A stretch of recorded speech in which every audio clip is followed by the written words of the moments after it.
Hello,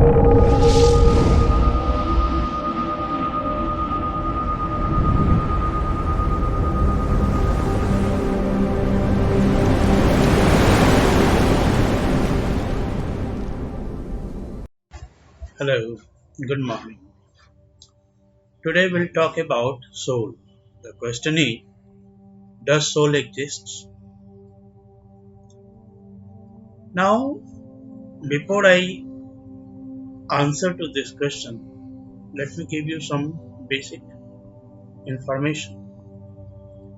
As far as the whole reality is concerned, we can classify the whole reality into two categories. One is manifested reality. Second is unmanifest. Manifested reality is the world that you see around, means the world of phenomena. The unmanifest reality is that reality which is behind all the manifested reality. So, as far as our life is concerned, our life itself, this is a manifested reality. And there are three levels in our life. First is the physical body that you see. Second is the energy body which is inside the physical body that makes the physical body movable. Third is the mind. When I say mind basically is the mind. Firstly, you must understand that mind is different than the brain. Brain is a part of physical body. Mind is a totally different reality.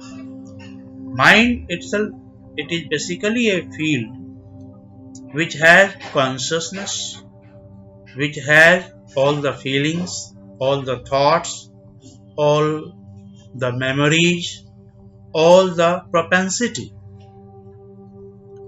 So, now coming back to the question whether soul exists or not. So firstly we must understand what exactly is the soul. Soul is basically the mind. Mind having all components like consciousness, thoughts, memory, emotions, propensity and all mental factors. Now when exactly physical death happens, here you must understand what exactly death is. As I told you that okay, inside our physical body there is the energy body. When energy body goes to such a low level that now it is unable to support all the physiology in our physical body, then death happens. And at the time of death, it is only the physical body and energy body that separates from the mind. So after the death of physical body, mind still sustains, it still remains there. Now when I say soul or when we talk about the soul, there are two schools of thoughts. One school believes, particularly in Hindu philosophy, it is believed that soul is the eternal reality. Soul is an immutable reality, means soul does not change. There is no any change in soul and it always exists, it is an eternal reality. I don't subscribe to this view. Soul, each and everything, the entire manifested reality, you must understand the whole manifested reality is basically, it is a constant flux. Nothing is immutable, nothing is unchangeable in the whole manifested reality. Each and everything changes every moment. Yes, after physical death, mind still exists. Mind is a, as I told you, it is a field of consciousness in which, because of all the vibrations, all perceptions are there, all our memories, all our thoughts, emotions, feelings, desires, mental factors, propensity, these are all the pattern of vibrations within our mind. So when physical death happens, at that moment mind separates from the physical body. And as far as the energy body is concerned, I already told you that energy body, here the vibration, it gets very much diminished it gets so much less in the energy content that it is no more able to support the physiological activities. That's why ultimately death happens. So at the time of death, basically mind still exists. It remains there. It simply separates from the physical body. Now what is the proof of it? If you watch newly born babies, you will see that okay, most of the newly born babies they remain sleeping for most of the time, and during sleep sometimes they happen to giggle or laugh all of a sudden, or they happen to sometimes cry all of a sudden. Now when they are laughing or giggling or crying, so there must be certain mental perception. And at that, as far as the physical body is concerned, at that moment, since they are newly born baby, their mind is not that much developed that it can just okay process new informations. Or since they are newly born baby, so already they don't have any thoughts stored in their brain. See, whenever we feel something, there are two parallels of it. One parallel is neurological processes. Second parallel is the vibrations in mind. So whenever these two things happens, then only we just okay feel something. Now, as far as the newly born babies are concerned, they are just born. They don't have any data stored in their neural brain. So, what exactly is there? What perceptions are still there? There must be certain perceptions stored in their mind. When those perceptions come front, then they feel something. They feel fear, then they happen to cry. If they feel something pleasant, then they just start giggling or laughing during the sleep. So it means these informations which is still stored in their mind, it is not stored in their brain, because brain is still not that much mature for the proper physiological and neurological function. So those informations are basically stored in their mind. So from where these informations have come?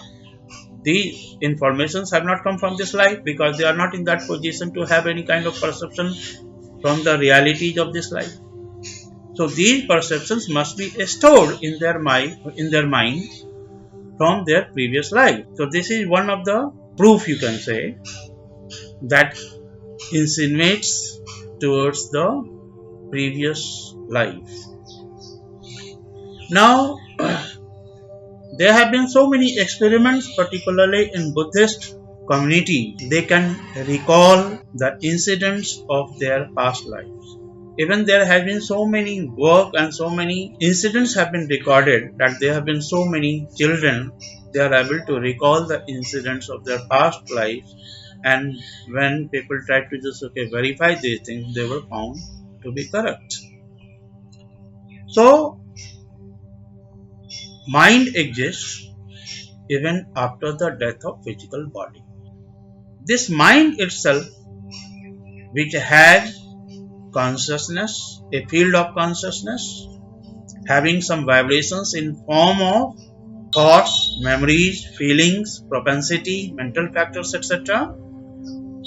This mind still exists even after the death of physical body. Though there may be some changes in the intensity of the vibrations.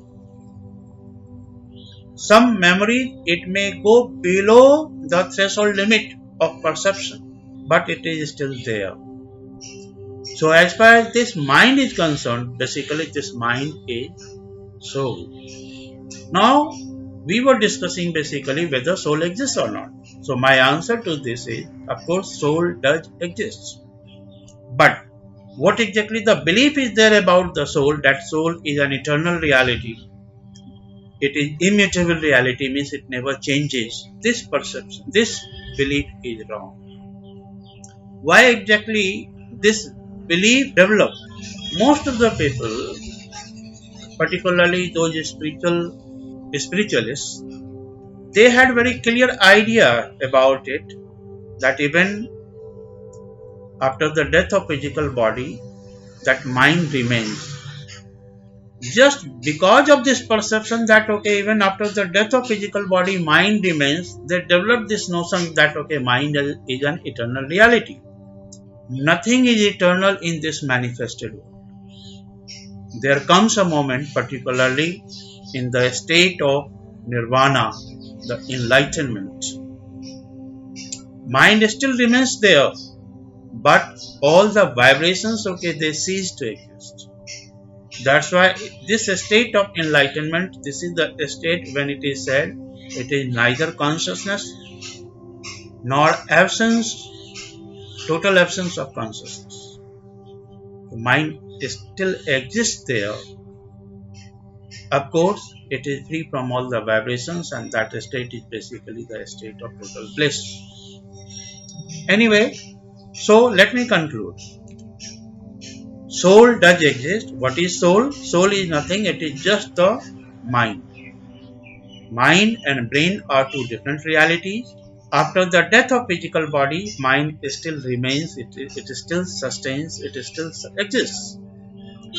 But even as far since this mind has got lots of vibration, vibration means constant change, constant flux. So mind is not an immutable reality. Mind is a mutable reality. The changes keeps happening. And if we look into the reality from a different perspective, then what you consider as mortal, in fact in this whole universe each and everything is immortal. Each and everything, it always exists, only their form changes, their energy changes, their appearance and functioning changes. But nothing gets totally destroyed in this universe. So that way you can say even a dust particle has got an eternal reality. But it does not make so much of the sense.